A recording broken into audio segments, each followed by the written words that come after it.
चक्रवाती तूफान को लेकर तमिलनाडु में रेड अलर्ट, कई जिलों में भारी बारिश, एनडीआरएफ की टीमें तैनात। तमिलनाडु के थुथुकुडी में भारी बारिश के बाद जलभराव, रिहायशी इलाकों में भरा पानी, लोग परेशान। पुडुचेरी के कई जिलों में येलो अलर्ट, मौसम विभाग ने हल्की से तेज बारिश की आशंका जताई, आंधी और बिजली भी कड़कने की उम्मीद। तटीय इलाकों में तूफान की वजह से 60 से 100 किलोमीटर प्रति घंटे की रफ्तार से हवाएं चल सकती हैं। तूफान का असर 48 घंटे तक रहने का अनुमान।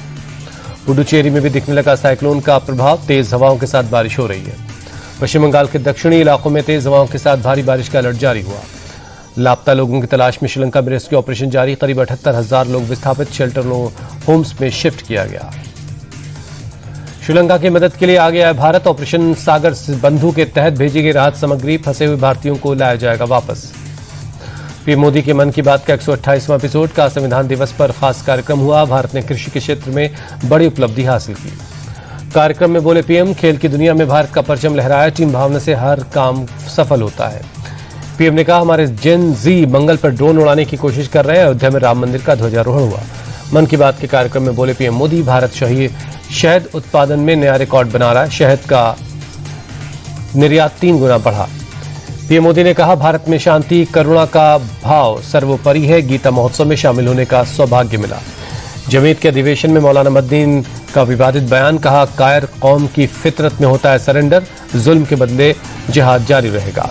सुप्रीम कोर्ट के खिलाफ मदनी की भड़काऊ तकरीर, कहा, संविधान की रक्षा नहीं कर सकते, उसे सुप्रीम कहलाने का अधिकार नहीं। जमीयत चीफ के बयान पर बीजेपी का पलटवार, संबित पात्रा बोले, उन्होंने जिहाद का नाम लेकर लोगों को भड़काने की कोशिश की। बीजेपी ने मौलाना मदनी पर कड़ी कार्रवाई की मांग की, कहा, उनके गैर जिम्मेदाराना बयान पर सुप्रीम कोर्ट स्वतः संज्ञान ले। जिहाद के सहारे मुसलमानों को आतंक के रास्ते पर ढकेल रहे मौलाना मदनी के बयान पर वीएचपी ने साधा निशाना।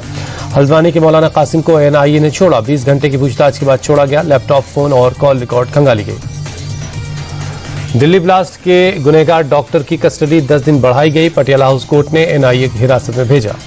दिल्ली ब्लास्ट को लेकर दिल्ली के प्राइवेट अस्पतालों को नोटिस, दिल्ली में अस्पतालों में विदेशों से पढ़ के आए डॉक्टरों की जानकारी मांगी गई। ईडी की जांच में बेटिंग ऐप को लेकर बड़ा खुलासा, बाइक टैक्सी ड्राइवर के खाते में मिले 331 करोड़ रुपए।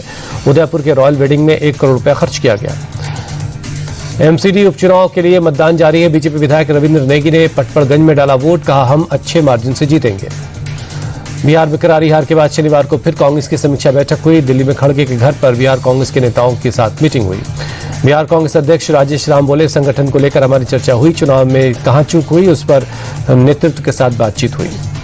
कांग्रेस की समीक्षा बैठक पर धर्मेंद्र प्रधान का तंज, कहा, कांग्रेस का कोई जनाधार नहीं बचा, जब राहुल गांधी जैसे लोग नेतृत्व करते हैं तो ऐसा ही हाल होता है।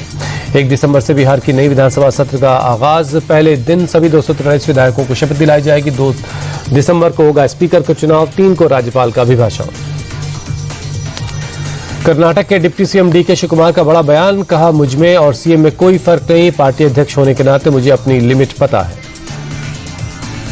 कर्नाटक में मुख्यमंत्री की कुर्सी को लेकर जारी खींचतान के बाद सिद्धरमैया और शिवकुमार की मुलाकात हुई। आलाकमान के निर्देश पर दोनों ब्रेकफास्ट टेबल पर मिले। ब्रेकफास्ट मीटिंग के बाद सिद्धरमैया और डीके शिवकुमार की ज्वाइंट प्रेस कॉन्फ्रेंस। सिद्धरमैया बोले, मुलाकात अच्छी रही, हमारे बीच न कोई मतभेद है न आगे होगा। गोरखपुर में सीएम योगी आदित्यनाथ ने लगाया जनता दरबार, गोरखनाथ मंदिर में लोगों की समस्याएं सुनी, जल्द निपटारे के लिए कहा। कांग्रेस पर जमकर बरसे योगी, कहा, यूपीए शासन में सुरक्षा को खतरे में डाला गया, वोट बैंक के लिए कांग्रेस ने नक्सल नेक्सस से हाथ मिलाया। सीएम योगी ने यूपी के पुलिस प्रशासन की पीठ थपथपाई, कहा, कानून के राज में सुरक्षित माहौल का उदाहरण बना उत्तर प्रदेश। प्रयागराज में माघ मेले की तैयारियां पूरी, पहली बार भगवा रंग के रंग में रंगे पॉन्टून पुल। 3 जनवरी से 15 फरवरी तक चलेगा माघ मेला।